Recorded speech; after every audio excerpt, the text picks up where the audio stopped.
उत्तर प्रदेश के मुख्यमंत्री योगी आदित्यनाथ ने सूबे के लिए नई जनसंख्या नीति का मसौदा पेश कर दिया है। उत्तर प्रदेश में जो लोग रहते हैं उनके लिए बड़ी खबर है। उत्तर प्रदेश के राज्य विधि आयोग ने सीएम योगी के आदेश पर इस मसौदे को तैयार किया है, जिसके तहत जिन लोगों को 2 से ज्यादा बच्चे होंगे उनको कई तरह की सरकारी सुविधाएं नहीं मिल पाएंगी। बड़ी खबर यह है, साथ ही किसी तरह की सब्सिडी भी नहीं मिलेगी अगर 2 से ज्यादा बच्चे होंगे, और ऐसे लोग स्थानीय चुनाव भी नहीं लड़ पाएंगे। मसौदे के मुताबिक 2 से ज्यादा बच्चे वाले अभिभावक 77 तरह की, जी हां 77 तरह की सरकारी योजनाओं और अनुदानों का लाभ नहीं ले सकेंगे। जिन लोगों के 2 से ज्यादा बच्चे होंगे वो सरकारी नौकरी नहीं कर पाएंगे, यानी उन्हें सरकारी नौकरी नहीं मिलेगी। इसके अलावा जो लोग पहले से सरकारी नौकरी कर रहे हैं, देखिए जरा बड़ी खबर ये, अगर पहले से सरकारी नौकरी कर रहे हैं और बच्चे 2 से ज्यादा है तो उनके 2 से ज्यादा बच्चे हैं, उन्हें अब प्रमोशन नहीं दिया जाएगा। तीसरी संतान अगर पैदा करते हैं तो जन प्रतिनिधि का निर्वाचन रद्द करने का भी प्रस्ताव मसौदे में शामिल है। सरकारी कर्मचारियों के लिए प्रमोशन तक रद्द करने से लेकर नौकरी से निकाले जाने तक का प्रस्ताव किया गया है। नई जनसंख्या नीति के मसौदे के मुताबिक आपको बताएं कि उत्तर प्रदेश सरकार के उन कर्मचारियों को प्रमोशन मिलेगा जिनके 2, यानी प्रमोशन किसे मिलेगा, सुविधाएं भी हैं, 2 या उससे कम बच्चे होंगे तो सरकारी नौकरी करने वाले ऐसे कर्मचारियों को बाकायदा आवासीय योजनाओं में रियायतें मिलेंगी। घर लेंगे तो आपको बाकायदा रियायत मिलेगी। 2 संतानों की नीति अपनाने वाले सरकारी कर्मचारियों को पूरी सेवा के दौरान, जी हां पूरी सेवा के दौरान अतिरिक्त प्रमोशन भी मिल जाएगा।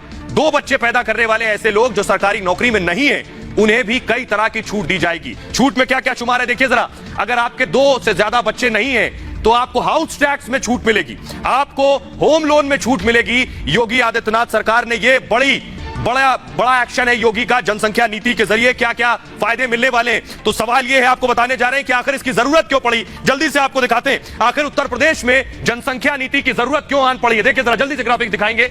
नई नीति की बजाय उत्तर प्रदेश में जनसंख्या दरअसल लगातार बहुत तेजी से बढ़ रही थी। इसको काबू पाने के लिए यह कोशिश की गई। 2011 में 20 करोड़ आबादी थी, 2011 में, 2021 में 24 करोड़ हो गई, यानी 4 करोड़ बढ़ गई है। जरूरी सुविधाओं पर दबाव बढ़ गया था लगातार उत्तर प्रदेश में, कई तरह के संकट खड़े हो गए थे यूपी के सामने। पानी की किल्लत शुरू हो गई थी, उत्तर प्रदेश का हाल जानते हैं। बिजली की खपत बढ़ गई थी कि आखिर बिजली कटौती यूपी में हो रही, रोजगार की समस्या पैदा हो गई थी कि यूपी में एम्प्लॉयमेंट नहीं है, गरीबी बढ़ गई थी यूपी में इस जनसंख्या वृद्धि की वजह से, शिक्षा में गिरावट आ रही थी लगातार, प्रदूषण बढ़ गया था यूपी में। तो यह वजह रही, दरअसल जरूरत थी कि जनसंख्या नीति को लेकर आया जाए। और बड़ी वजह मैं आपको बताऊं कि यूपी ने कई बड़े बड़े देशों को पीछे छोड़ दिया है, वो मैं आपको दिखाने जा रहा हूं। देखिए जरा, इससे पहले भी मैंने आपको दिखाया, लेकिन एक बार फिर से नजर डालिए जरा, यूपी ने कैसे दुनिया के अलग अलग मुल्क को जनसंख्या में पिछाड़ दिया है। देखिए जरा ग्राफिक्स आपके सामने है। उत्तर प्रदेश की आबादी कई देशों की आबादी के बराबर है, बेशक बराबर नहीं, मैं कहूंगा ज्यादा है।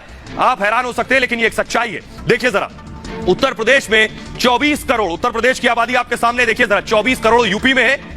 एक मुल्क पाकिस्तान, पड़ोसी मुल्क है, दूर जाने की जरूरत नहीं है, पाकिस्तान की आबादी भी यूपी से कम है। अगला देश लेकर आइए, 23 करोड़ पाकिस्तान की आबादी है। बांग्लादेश 16 करोड़, यानी उत्तर प्रदेश से कम आबादी बांग्लादेश की है, पड़ोसी मुल्क है। बांग्लादेश में 16 करोड़ आबादी है। तीसरा देश देखिए, ब्राजील की आबादी 22 करोड़ है, 22 करोड़, 24 करोड़ यूपी में, यानी ब्राजील से भी आगे है उत्तर प्रदेश। आपको सीधी और सरल भाषा में समझाते हैं, इससे फायदा क्या होगा। आपकी कितनी तनख्वाह है, 30,000, 40,000। देखिए क्या होता है, दरअसल आपको बताने जा रहे हैं, ये जान लीजिए कि यूपी में आबादी विस्फोट को रोकने के लिए नई नीति लाई जा रही है। उसमें क्या क्या है ये भी हम आपको बता दिया है, लेकिन अगर ये नई नीति आती है तो इससे फायदा क्या होगा यह समझना जरूरी है। इसे समझाने के लिए आपको एक उदाहरण हम दे रहे हैं, जरा इसे समझिए। मान लीजिए कि 2 लोगों का महीने का वेतन है 40,000 रुपए। 2 परिवार आपको नजर आ रहे हैं, एक मेरे दाईं तरफ और एक बाईं तरफ। अगर दोनों की तनख्वाह है महीने की 40,000 रुपए तनख्वाह है, एक परिवार में सिर्फ 1 बच्चा है, दूसरे परिवार में है 3 बच्चे। अब जरा सोचिए दोनों परिवारों में कितना फर्क आ जाता है केवल बच्चों के आधार पर। जिस परिवार में 1 बच्चा है वो उस बच्चे को अच्छा खाना दे पाएंगे अगर 40,000 तनख्वाह है, बनिस्बत मुकाबले जिस परिवार में 3 बच्चे, उनको 40,000 में 3 बच्चों का पेट भरना होगा। लाजमी है कहीं ना कहीं खाने में कुछ ना कुछ कमी रह जाएगी। ऐसे ही बात एजुकेशन की कर लीजिए, बच्चे की पढ़ाई, दोनों की तनख्वाह, दोनों परिवार की तनख्वाह 40-40 हजार रुपए है, एक के 1 बच्चा है, एक के 3 बच्चे हैं। ऐसे ही शिक्षा, जिसके 1 बच्चा है उसे 1 ही बच्चे की फीस देनी है, वो अच्छे स्कूल में दाखिला कराएगा, लेकिन जिसके 3 बच्चे हैं वो उसी 40,000 में 3 बच्चों को पढ़ाएगा। दाखिला कराने से पहले स्कूल की फीस और अपनी जेब दोनों देखेगा। नतीजा क्या होगा, औसत स्कूल में दाखिला कराना मजबूरी हो जाएगा। यानी आप बच्चे की सेहत से भी खिलवाड़ करेंगे और बच्चे की शिक्षा से भी खिलवाड़ करेंगे। अगली वजह देखिए, बच्चों का स्वास्थ्य बेहद अहम है।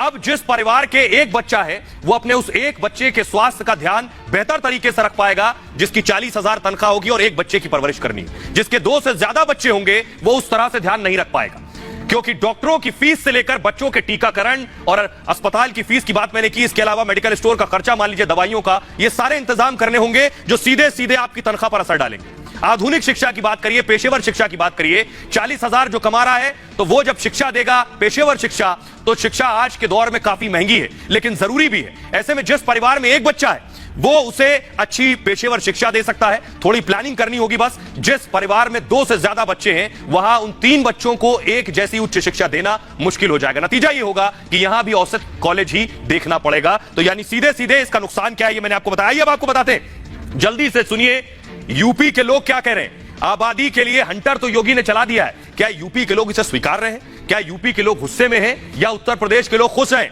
कह रहे हैं और पहले होना चाहिए था। सुनिए जरा। जनसंख्या कम होना चाहिए जी, बेहतर फैसला है। सरकार को हम लोग कोटि कोटि धन्यवाद देते हैं।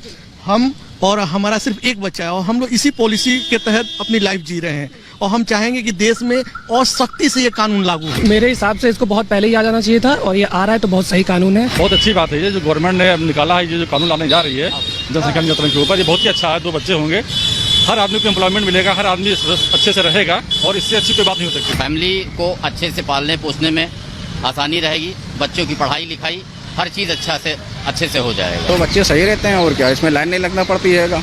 जैसे कंट्रोल में लाइन लगी है, अस्पतालों में लाइन लगी है, इससे सीमित रहेगा, हिसाब किताब उसका बना रहेगा। कि आज की डेट में जो भी दिक्कत आ रही है वो सारी पॉपुलेशन की वजह से आ रही है। अगर करप्शन भी है कहीं तो वो पॉपुलेशन की वजह से है। तो पॉपुलेशन कंट्रोल हो जाएगी तो काफी चीजें कंट्रोल हो जाएगी। जो फैसिलिटीज, मिनिमम फैसिलिटी है वो लोगों को नहीं मिल पाती, गवर्नमेंट भी चाहे तो भी नहीं कर सकती क्योंकि इतना ज्यादा पॉपुलेशन है। तो अगर हम इसको मिनिमाइज करेंगे तो अभी तो नहीं, उसका हमको जो रिजल्ट है वो आगे 10 साल 15 साल में दिखेगा। हमारा कॉन्स्टिट्यूशन प्रोवाइड करता है वी आर सेक्युलर कंट्री। यहाँ किसी विशेष जाति धर्म से देख के इसको नहीं देखना चाहिए। ये नेशनल इंटरेस्ट में बहुत जरूरी है कि पॉपुलेशन कंट्रोल, चाहे हिंदू हो चाहे मुस्लिम, कोई कम्युनिटी हो, that should be for all. तो योगी आदित्यनाथ ने आबादी को काबू करने का तरीका खोज लिया है, लेकिन योगी दरअसल अपने कड़े फैसलों के लिए ही जाने जाते हैं। सोचिए, चुनाव नजदीक है, उससे पहले योगी ने फैसला लिया। इससे पहले भी उत्तर प्रदेश को सुधारने के लिए योगी ने क्या क्या फैसले लिए ये आपको बता रहे हैं। उत्तर प्रदेश के मुख्यमंत्री योगी आदित्यनाथ ने जिस दिन से सूबे की कमान संभाली है उस दिन से उत्तर प्रदेश को उत्तम प्रदेश बनाने का उनका मिशन यूपी शुरू हो गया। पहले माफिया, फिर यूपी की मूल समस्याओं का समाधान और उसके बाद सूबे के स्वास्थ्य ढांचे को जिस तरह से सीएम योगी ने संभाला है वो वाकई काबिले तारीफ है। सीएम योगी लगातार अपने मिशन पर काम कर रहे हैं। यूपी में अब तक योगी ने कई कानून बदलाव किए हैं और कई नए कानून बनाए हैं जिनकी जरूरत काफी पहले से महसूस की जा रही थी। सीएम योगी के कार्यकाल में अब तक कौन कौन से बड़े फैसले योगी ने लिए ये मैं आपको बताने चाह रहा हूं। पहला बड़ा फैसला योगी का था लव जिहाद कानून। लव जिहाद पर लगाम लगाने के लिए योगी आदित्यनाथ कानून लाए। इसके अलावा गोवध अधिनियम योगी आदित्यनाथ लेकर आए। इसके बाद अवैध बूचड़खानों पर रोक लगाई और साथ ही साथ हिंसक भीड़ रोकने का कानून लाए। तोड़फोड़ की भरपाई पर कानून लाए कि अगर तोड़फोड़ करेंगे तो भरपाई भी आपकी जेब से होगी। विवाह पंजीकरण पर भी योगी आदित्यनाथ कानून लेकर आए। लेकिन अब सवाल यह है कि क्या सिर्फ यूपी में यह कानून की जरूरत है, क्योंकि पूरे देश की आबादी तेज रफ्तार से, बुलेट ट्रेन की रफ्तार से बढ़ रही है। जैसा मैंने पहले आपको बताया कि चीन को भी हम पीछे छोड़ देंगे, तो क्या इसी तरह का कानून पूरे देश में लाने की जरूरत है? यह मैं इसलिए कह रहा हूं, जरा देखिए पूरी दुनिया के मुकाबले हम कहां खड़े हैं। उत्तर प्रदेश, मैंने आपको बता दिया, उत्तर प्रदेश वो राज्य जो बड़े बड़े मुल्कों से आबादी में आगे हैं, लेकिन भारत भी पूरी दुनिया के अलग अलग देशों से आबादी में कहीं आगे। देखिए जरा, मैं आपको दिखाने जा रहा हूं हिंदुस्तान कहां खड़ा है आबादी के मामले में। योगी वाला कानून पूरे देश में चाहिए। 139 करोड़ आबादी भारत की है। अमेरिका देखिए 33 करोड़, कहीं मुकाबला ही नहीं है। 139 करोड़ और 33 करोड़, दूर दूर तक कोई कंपैरिजन नहीं। दूसरा देश देखिए जरा, रूस 14 करोड़ और आबादी हमारी 139 करोड़, कोई मुकाबला नहीं है। रूस हमसे 5 गुना ज्यादा बड़ा है। चीन देखिए 144 करोड़ और हम 139 करोड़, सिर्फ और सिर्फ 5 करोड़ का फर्क है। सोचिए जरा, जो चीन हमसे 3 गुना बड़ा है। इसके अलावा देखिए ब्राजील, हमारी 139 करोड़ आबादी और ब्राजील की 22 करोड़ आबादी। तो आखिर कैसे रुकेगी आबादी? वक्त आ गया है कि इस पर काबू पाया जाए।